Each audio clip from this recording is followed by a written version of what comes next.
Hi friends, ಎಲ್ಲರಿಗೂ ನಮಸ್ಕಾರ. ಬನ್ನಿ ಫ್ರೆಂಡ್ಸ್, ನಿನ್ನ ಜೊತೆ ನನ್ನ ಕತೆ ಸೀರಿಯಲಿನ ಇವತ್ತಿನ ಸಂಚಿಕೆ ಏನಾಗ್ತಿದೆ ಅಂತ ನೋಡೋಣ. ಅದಕ್ಕೂ ಮುಂಚೆ ಯಾರೆಲ್ಲ ನನ್ನ ವಿಡಿಯೋ ನೋಡ್ತಾ ಇದ್ದೀರಾ ಅವರೆಲ್ಲ ಪುಟ್ಟದೊಂದು ಲೈಕ್ ಮಾಡಿ, ಹಾಗೆ ಸಬ್ಸ್ಕ್ರೈಬ್ ಮಾಡ್ಕೊಳ್ಳೋಣ ಮರಿಬೇಡಿ. ಬನ್ನಿ ಫ್ರೆಂಡ್ಸ್, ಸ್ಟಾರ್ಟ್ ಮಾಡೋಣ. ಮೊದಲಿಗೆ ಅಜಿತ ಭೂಮಿನ ಕರ್ಕೊಬಂದಿರ್ತಾನೆ. ಬಾ ಎಣ್ಣೆ ಹೆಚ್ಚು, ನನಗೆ ಏನು ಇವತ್ತು ಯುಗಾದಿ ಹಬ್ಬ ಅಲ್ವಾ, ನಿನಗೆ ಗೊತ್ತಿಲ್ವಾ, ನಾನೇ ಹೇಳ್ಬೇಕಾ, ಬಾ ಎಣ್ಣೆ ಹೆಚ್ಚು ಅಂತ ಕರ್ಕೊಬಂದಿರ್ತಾನೆ. ಆದರೆ ಅವಳು ಹಚ್ಚುತ್ತಾ ಇರಲ್ಲ, ಮನೆಯವ್ರನ್ನೆಲ್ಲ ನೋಡ್ತಾ ಇರ್ತಾಳೆ. ಸುಮ್ಮನೆ ಹಚ್ಚು, ಏನೂ ಆಗಲ್ಲ ಅಂತ ಹೇಳ್ತಾ ಇರ್ತಾನೆ. ಅವಾಗ ಸಂಗೀತನೂ ಸಹ ಅಚ್ಚಮ್ಮ ಏನೂ ಆಗಲ್ಲ ನನ್ನ ಮಗನಿಗೆ ಎಣ್ಣೆ ಅಂತ ಹೇಳ್ತಾ ಇರ್ತಾಳೆ. ಅವಾಗ ಇನ್ನೇನು ಎಣ್ಣೆ ಹಚ್ಚಬೇಕು ಅಷ್ಟೊತ್ತಿಗೆ ರಾಮಣ್ಣ ಎದ್ದು ಹೋಗ್ತಾ ಇರ್ತಾನೆ. ಯಾಕ್ರಿ ಹೋಗ್ತಾ ಇದ್ದೀರಾ ಅಂತ ಸಂಗೀತ ಕೇಳಿದಾಗ, ಯಾವತ್ತೂ ಸಹ ನಮ್ಮ ಮನೇಲಿ ಈ ಥರ ಕಳಂಕ ಬಂದಿರಲಿಲ್ಲ, ಇವಾಗ ಬಂದಿದೆ, ನನಗೆ ಎಣ್ಣೆ ಸ್ನಾನ ಮಾಡೋಕ್ಕೆ ಇಷ್ಟ ಇಲ್ಲ, ಅದಕ್ಕೆ ನಾನು ಎದ್ದೋಗ್ತಿದ್ದೀನಿ ಅಂತ ಹೋಗ್ತಾ ಇರ್ತಾನೆ. ರೀ ಪ್ಲೀಸ್ ಅರ್ಥ ಮಾಡ್ಕೊಡ್ರಿ, ಏನೂ ಆಗಲ್ಲ ಬನ್ನಿ ಅಂತ ಸಂಗೀತ ಎಷ್ಟು ರಿಕ್ವೆಸ್ಟ್ ಮಾಡಿದರೂ ಸಹ ಅವ್ನು ಬರಲ್ಲ, ಹೋಗ್ಬಿಡ್ತಾನೆ. ಅವಾಗ ಅಜ್ಜಿನೂ ಸಹ ಹೋಗ್ಬಿಡ್ತಾ ಇರ್ತಾಳೆ. ಅವಾಗ ಅಜ್ಜಿತ್ಗೆ ಬೇಜಾರಾಗ್ಬಿಡುತ್ತೆ. ಅವಾಗ ಭೂಮಿನೂ ಸಹ ಹೇಳ್ತಾ ಇರ್ತಾಳೆ, ರೀ ನಾನು ಹೇಳಿದ್ನಲ್ವ ನಾನು ಬರಲ್ಲ ಅಂತ, ಆದರೂ ಸಹ ನೀವು ನನ್ನನ್ನು ಕರ್ಕೊಬಂದ್ರಿ ನೋಡಿ, ಮನೆಯವ್ರಿಗೆಲ್ಲ ನೆಮ್ಮದಿ ಶಾಂತಿ ಎಲ್ಲ ಹೋಯ್ತು ನನ್ನಿಂದ ಅಂತ ಕಣ್ಣೀರು ಹಾಕ್ತಾ ಇರ್ತಾಳೆ. ಅವಾಗ ಸಂಗೀತ ಹೇಳ್ತಾಳೆ, ನೀನೇನು ಬೇಜಾರು ಮಾಡ್ಕೋಬೇಡ ಕಣಮ್ಮ, ಇದೆಲ್ಲ ನಮಗೆ ಇದ್ದಿದ್ದೆ, ನೀನು ನನ್ನ ಮಗನಿಗೆ ಎಣ್ಣೆ ಸ್ನಾನ ಮಾಡಿಸು, ಎಣ್ಣೆ ಹಚ್ಬಿಟ್ಟು ಸ್ನಾನ ಮಾಡಿಸಿ ಕರ್ಕೊಬಾ ಅಂತ ಹೇಳ್ತಾ ಇರ್ತಾಳೆ. ಅಷ್ಟೊತ್ತಿಗೆ ಸತ್ಯಣ್ಣ ಬಂದುಬಿಟ್ಟು, ತಡಿಯಮ್ಮ, ನನ್ನಿಂದ ತವ್ರ ಮನೆಯಿಂದ ಒಂದು ಗಿಫ್ಟ್ ತಂದಿದ್ದೀನಿ ಅಂದ್ಬಿಟ್ಟು ಸೀರೆ ಕೊಡ್ತಾನೆ. ಏನಣ್ಣ ಅಂದಾಗ, ಇದು ತವ್ರ ಮನೆ ಗಿಫ್ಟು, ತಗೋ ನೀನು ಈ ಸ್ಯಾರಿನ ಉಟ್ಕೊ ಹಬ್ಬಕ್ಕೆ ಅಂತ ಕೊಡ್ತಾನೆ. ಎಲ್ಲ ಕಷ್ಟಗಳು ಸಹ ನಿನಗೆ ದೂರ ಆಗ್ತವೆ, ಹೆದರ್ಕೋಬೇಡ, ಅಳಬೇಡ ಅಂತ ಹೇಳಿ ಕೊಡ್ತಾನೆ. ಅವಾಗ ಸಂಗೀತ ಭೂಮಿಗೆ ಹೇಳ್ತಾ ಇರ್ತಾಳೆ, ಅಳಬೇಡ, ಕಣ್ಣೀರು ಹಾಕ್ಬೇಡ ಕಣಮ್ಮ, ಹಬ್ಬದ ದಿನ ನೀನು ನನ್ನ ಮಗನಿಗೆ ಎಣ್ಣೆ ಹಚ್ಚು ಅಂತ ಹೇಳ್ತಾ ಇರ್ತಾಳೆ. ಈ ಥರ ಎಣ್ಣೆ ಹಚ್ಚಬೇಡ, ಜಾಸ್ತಿ ತಗೊಂಡು ಹಚ್ಚು, ಏಕೆಂದರೆ ಸಣ್ಣ ಹುಡುಗನಲ್ಲಿ ಇವನು ಎಣ್ಣೆ ಎತ್ತಿ ನಿಂದರೆ 1 ಕಿಲೋಮೀಟ್ರ್ ದೂರ ಹೋಗ್ತಿದ್ದೆ, ನಾನು ಅವಾಗ ಕರ್ಕೊಬಂದು ಈ ಥರ ತಡ್ತಾ ಇದ್ದೆ, ನೀನು ಈ ಥರ ಎಣ್ಣೆ ಹಚ್ಚು ಅಂತ ಜಾಸ್ತಿ ಹಚ್ಚು ಅಂತ ಹೇಳ್ತಾ ಇರ್ತಾಳೆ. ಇನ್ನೊಂದು ಕಡೆ ರಮಣ ಕಾಲಲ್ಲಿ ಮಾತಾಡ್ತಾ ಇರ್ತಾನೆ, ಅಪ್ಪು ನೀನೇನು ಬೇಜಾರು ಮಾಡ್ಕೋಬೇಡ, ನಿನಗೆ ಆಗಲ್ಲ ಅಂತ ಅಂದರೆ ಇಲ್ಲಿ ಬಂದುಬಿಡು, ನಾನು ಅಮ್ಮನಿಗೂ ಅಣ್ಣನಿಗೂ ಹೇಗಾದರೂ ನಾನು ಹೇಳಿ ಕನ್ವಿನ್ಸ್ ಮಾಡ್ತೀನಿ, ಬಾ, ಇಲ್ಲ ಎಲ್ಲ ಸರಿಯಾಗುತ್ತೆ ಅನ್ನೋದಿದ್ರೆ ನೀನು ಅಲ್ಲೇ ಇರು ಅಂತ ಅಪ್ಪು ಜೊತೆ ಮಾತಾಡ್ತಾ ಇರ್ತಾನೆ. ಈ ಕಡೆ ಅಶ್ವಿನಿ ಏನು ಮಾಡ್ತಾಳೆ ಅಂತಂದರೆ, ಮನಸ್ವಿನಿ ಇರೋ ರೀತಿ ಹಾಗೆ ರೆಡಿಯಾಗಿ ಬಂದಿರ್ತಾಳೆ. ಹಾಗೆ ಕೂದಲೆಲ್ಲ ಸರಿ ಮಾಡಿಕೊಂಡು ಅವಳು ನೆಕ್ಕತ್ರ ಇರೋ ಮಚ್ಚೆ ಕಾಣೋ ಹಾಗೆ ಬರ್ತಾಳೆ. ಬಂದುಬಿಟ್ಟು ಫಸ್ಟ್ ಏಡ್ ಬಾಕ್ಸ್ನ ಕೆಳಗಡೆ ಬೀರಿಸ್ತಾಳೆ. ಅವಾಗ ರಮಣ ಇರು ಅಂದ್ಬಿಟ್ಟು ಯಾರು ಲೈನಲ್ಲಿ ಇರ್ತಾರಲ್ಲ ಅವಾಗ ಕಟ್ ಮಾಡಿ ಅಂತ ಹೇಳಿಬಿಟ್ಟು 1 ನಿಮಿಷ ಅಂತ ಬರ್ತಾನೆ. ಅವಾಗ ಕತ್ತಲ್ಲಿರೋ ಮಚ್ಚೆನ ನೋಡಿಬಿಡ್ತಾನೆ. ಇದೇನಿದು ಮನಸ್ವಿನಿಗಿತ್ತಲ್ಲ ಆ ಥರ ಮಚ್ಚೆ ಹುಡುಗಿಗಿದೆಯಲ್ಲ ಅಂತ ಒಂದು ಕ್ಷಣ ಶಾಕ್ ಆಗಿಬಿಡ್ತಾನೆ. ಅವಾಗ ಇಲ್ಲ ಸರ್ ಪರವಾಗಿಲ್ಲ, ನಾನು ಎದ್ದೇಳ್ತೀನಿ ಅಂದ್ಬಿಟ್ಟು ಆ ಫಸ್ಟ್ ಏಡ್ ಬಾಕ್ಸ್ ತಗೊಂಡು ನಾಟಕ ಮಾಡಿಕೊಂಡು ಹಾಗೆ ಅಶ್ವಿನಿ ಮುಂದೆ ಹೋಗ್ತಾಳೆ. ಇವನು ಯೋಚನೆ ಮಾಡ್ಕೊಂಡು ನಿಂತ್ಕೋತಾನೆ. ಆಮೇಲೆ ಇನ್ನೊಂದು ಕ್ಷಣ ರಮಣ ಹಾಗೆ ಯೋಚನೆ ಮಾಡ್ತಾನೆ, ಚೇ ಇದು ನಮ್ಮ ಮನಸ್ವಿನಿ ಆಗೋಕ್ಕೆ ಸಾಧ್ಯ ಇಲ್ಲ, ಮಚ್ಚೆ ಇರೋ ಮಕ್ಕಳೆಲ್ಲ ಮನಸ್ವಿನಿ ಆಗೋಕ್ಕಾಗುತ್ತಾ ಅಂತ ಹಾಗೆ ಸುಮ್ಮನಾಗ್ಬಿಡ್ತಾನೆ. ಇನ್ನೊಂದು ಕಡೆ ಭೂಮಿ ಸ್ನಾನ ಮಾಡಿ ಹಬ್ಬಕ್ಕೆ ಅಂತ ರೆಡಿಯಾಗಿ ಬಂದಿರ್ತಾಳೆ. ಹಾಗೆ ಅಜಿತ್ ಅವಳನ್ನು ಒಂದು ಕ್ಷಣ ಹಾಗೆ ನೋಡ್ತಾ ಇರ್ತಾನೆ. ಆಮೇಲೆ ಬಂದುಬಿಟ್ಟು ಭೂಮಿ ಕೇಳ್ತಾಳೆ, ಯಾಕ್ರಿ ಈ ಥರ ನೋಡ್ತಾ ಇದ್ದೀರಾ ಸಾಹೇಬ್ರಿಗೆ, ಏನಾಯಿತು, ನಾನು ಈ ಥರ ನೋಡ್ತಾ ಇದ್ದೀರಾ, ಏನಾದ್ರು ಪ್ರಾಬ್ಲಮ್ ಇದ್ದರೆ ಹೇಳ್ಕೊಳ್ಳಿ ಅಂತ ಕೇಳ್ತಾ ಇರ್ತಾಳೆ. ಏನಿಲ್ಲ, ನಾನು ಸಾಹಿತ್ಯ ಒಂದು ಸಲ ಬಟ್ಟೆ ಅಂಗಡಿಗೆ ಹೋಗಿದ್ವಿ, ಅವಾಗ ಅವಳು ಇದೇ ರೀತಿ ಸ್ಯಾರಿ ಬೇಕು ಅಂತ ನನ್ನ ಕೇಳಿದ್ಲು, ನೀನು ಅದೇ ರೀತಿ ಸ್ಯಾರಿ ಹುಟ್ಟಿದ್ದೆ ಅದು ನೋಡಿ ಒಂದು ಕ್ಷಣ ಹಳೇದೆಲ್ಲ ನೆನಪಾಗಿ ನನಗೆ ತುಂಬ ಬೇಜಾರಾಗ್ತಿದೆ ಅಂತ ಹೇಳ್ತಾ ಇರ್ತಾನೆ. ನೀವು ಹಾಗಾದರೆ ಅವಳಿಗೆ ಸೀರೆ ಕೊಡಿಸಿದ್ರಾ ಅಂತ ಕೇಳ್ತಾ ಇರ್ತಾಳೆ. ಹಬ್ಬದ ದಿನ ಕೊಡಿಸಿ ಅಂತ ಹೇಳಿದ್ದು, ಆಮೇಲೆ ನಾನು ಕೊಡ್ಸೋಕ್ಕೆ ಆಗಲಿಲ್ಲ ಅಂತ ಹೇಳ್ತಾ ಇರ್ತಾನೆ. ಹೌದಾ ಬಿಡಿ, ಬೇಜಾರು ಮಾಡ್ಕೋಬೇಡಿ ಅಂತ ಭೂಮಿ ಹೇಳ್ತಾ ಇರ್ತಾಳೆ. ಇನ್ನೊಂದು ಕಡೆ ಅಕ್ಷಿ ಅಂತ ಸೀನ್ತಾ ಇರ್ತಾಳೆ. ಅವಾಗ ಅಜಿತ ಹೇಳ್ತಾನೆ, ನೀನು ಇವಾಗಷ್ಟೇ ಹುಷಾರಾಗಿದೆಯಾ, ನಾನು ಹೇಳ್ದೆ ತಾನೇ ತಲೆಗೆ ಸ್ನಾನ ಮಾಡಬೇಡ ಅಂತ ಅಂದರೆ ಹೋಗಿ ಮಾಡಿ ಬಂದಿದ್ಯಾ ಅಂತ ಬೈತಾ ಇರ್ತಾನೆ. ಏನು ಮಾಡೋದು ಸಾಹೇಬ್ರೆ, ಹಬ್ಬ ಬೇರೆ ಇದೆಯಲ್ವಾ, ಶಾಸ್ತ್ರಕ್ಕೋಸ್ಕರನಾದರೂ ನಾನು ತಲೆಗೆ ಸ್ನಾನ ಮಾಡಬೇಕಿತ್ತು, ಅದಕ್ಕೆ ಮಾಡಿದೆ ಅಂತ ಹೇಳ್ತಾ ಇರ್ತಾಳೆ.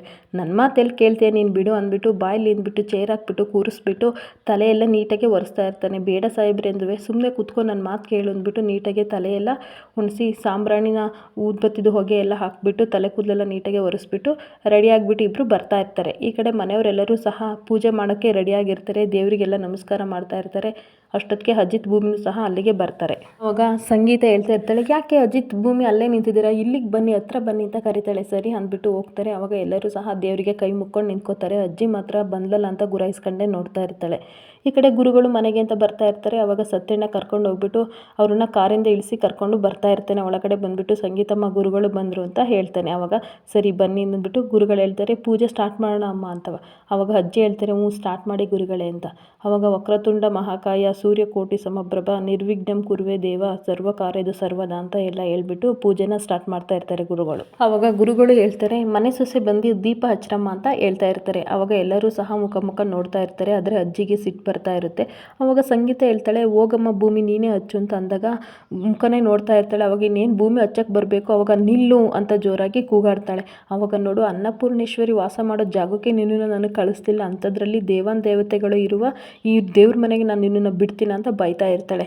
ಅವಾಗ ಅಜಿತ್ ಹೇಳ್ತಾನೆ, ಅಜ್ಜಿ ಈ ಥರ ಎಲ್ಲ ಮಾತಾಡಬೇಡಿ, ನೀವು ಇವತ್ತು ಹಬ್ಬ ದಿನ ಆಯಿತಾ, ಹಿಂಗೆಲ್ಲ ಮಾತಾಡಬಾರ್ದು ಅಂತ ಹೇಳ್ತಾ ಇರ್ತಾನೆ. ಏನು ಹೇಳಿದ್ದು, ನಿನ್ನ ಹೆಂಡ್ತಿ ಏನು ಅಂತ ನನಗೆ ಗೊತ್ತಿಲ್ವಾ ಅಂದಾಗ ಜೋರಾಗಿ ಅಜಿತ್, ಅಜ್ಜಿ ಬಾಯಿ ಮುಚ್ಚಿ, ನೀವು ಇನ್ನೊಂದು ಸಲ ಏನಾದರೂ ನನ್ನ ಹೆಂಡತಿ ನಡತೆ ಬಗ್ಗೆ ಮಾತಾಡಿದರೆ ಇವತ್ತಿಲ್ಲಿ ಏನಾಗುತ್ತೋ ಅನ್ನೋದೇ ನನಗೆ ಗೊತ್ತಿಲ್ಲ ಅಂತ ಬೈತಾ ಇರ್ತಾನೆ.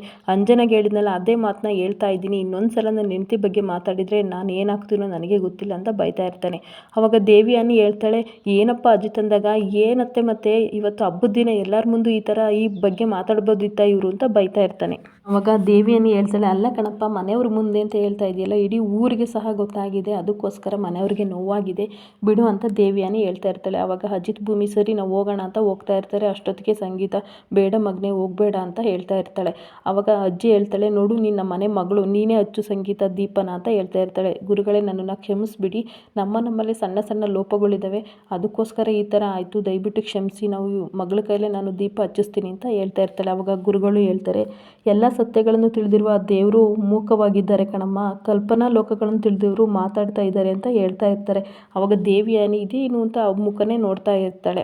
ಹಂಗಂದ್ರೆ ಏನು ಸ್ವಾಮಿಗಳೇ ಅಂತ ಅಂದಾಗ, ಏನೂ ಇಲ್ಲ ಬಿಡಮ್ಮ, ಬನ್ನಿ ದೀಪ ಹಚ್ಚಿ ಅಂತ ಹೇಳ್ತಾರೆ. ಅವಾಗ ಸಂಗೀತ ಬಂದು ಭಕ್ತಿಯಿಂದ ದೀಪ ಹಚ್ಚುತ್ತಾ ಇರ್ತಾಳೆ. ಅವಾಗ ಬತ್ತಿ ಎಲ್ಲ ಕಚ್ಕೊಬಾರಮ್ಮ ಅಂತ ಆರತಿ ಮಾಡೋಣ ಅಂತ ಗುರುಗಳು ಹೇಳ್ತಾರೆ. ಅವಾಗ ಬತ್ತಿ ಎಲ್ಲ ಕಚ್ಕೊಬಿಟ್ಟು ಸಂಗೀತ ತಂದು ಕೊಡ್ತಾಳೆ. ಅವಾಗ ಗುರುಗಳು ಒಂದು ಮಾತು ಹೇಳ್ತಾರೆ, ಹಿಂದೆ ಸೋಮಕಾಸುರ ಎಂಬ ರಾಕ್ಷಸನು ವೇದಗಳನ್ನು ಕದ್ದು ಆಳದಲ್ಲಿ ಇಟ್ಟಿದ್ದಂತೆ. ಅವಾಗ ಮಹಾವಿಷ್ಣು ಆ ರಾಕ್ಷಸನನ್ನು ಕೊಂದ್ಬಿಟ್ಟು ವೇದಗಳನ್ನು ಬ್ರಹ್ಮನಿಗೆ ಕೊಟ್ಟಿದ್ದ ದಿನ ಕಣಮ್ಮ ಇವತ್ತು ಅಂತ ಹೇಳ್ತಾ ಇರ್ತಾರೆ. ಆ ಬ್ರಹ್ಮದೇವ ಇವತ್ತು ಸೃಷ್ಟಿಯಾದ ದಿನ ಕಣಮ್ಮ, ಆ ಸೂರ್ಯ ಮೊದಲನೇ ಕಿರಣನೂ ಸಹ ಭೂಮಿಗೆ ಕಳಿಸಿದ್ದು ಇವತ್ತು ತುಂಬ ಒಳ್ಳೆ ದಿನ ಅಂತ ಹೇಳಿ ಪೂಜೆ ಮಾಡ್ತಾ ಇರ್ತಾರೆ. ಎಲ್ಲರೂ ಸಹ ನಮಸ್ಕಾರ ಮಾಡ್ತಾ ಇರ್ತಾರೆ. ಅವಾಗ ಗುರುಗಳು ಹೇಳ್ತಾರೆ, ಎಲ್ಲರೂ ಸಹ ಆರತಿ ಬೆಳಗ್ಗೆ ಬನ್ನಿ ಅಂತ ಹೇಳ್ತಾರೆ. ಅವಾಗ ಮತ್ತೆ ಭೂಮಿ ಬಾ ಅಂತ ಸಂಗೀತ ಕರೆದಾಗ ಅಜ್ಜಿ ಸಂಗೀತ ಅಂತ ಕೂಗ್ತಾಳೆ. ಅವಾಗ ಸರಿ ಆಯಿತು ಅಂದ್ಬಿಟ್ಟು ಸಂಗೀತನ ಗಂಡನೇ ಸಹ ಮತ್ತೆ ದೇವರಿಗೆ ಆರತಿ ಎಲ್ಲ ಬೆಳಗ್ಗೆ ಮನೆಯವ್ರಿಗೆಲ್ಲರಿಗೂ ಸಹ ಸಂಗೀತ ಆರತಿನ ಕೊಡ್ತಾ ಇರ್ತಾಳೆ. ಗುರುಗಳು ಸಹ ಆರತಿಗಳನ್ನ ತಗೋತಾರೆ, ಅಜ್ಜಿ ಎಲ್ಲ ತಗೋತಾರೆ. ಆಮೇಲೆ ಭೂಮಿ ಹತ್ರ ಬರ್ತಾನೆ. ಭೂಮಿ ಆದರೆ ಆರತಿ ತೊಗೊಳ್ಳಲ್ಲ, ಬೇಜಾರು ಮಾಡ್ಕೊಂಡು ನಿಂತ್ಕೋತಾಳೆ. ಅವಾಗ ಅಜಿತ್ನೇ ಸಹ ಆರತಿ ತೊಗೊಂಡು ಅವಳ ಕಣ್ಣಿಗೆ ಒದಿಸ್ತಾ ಇರ್ತಾನೆ.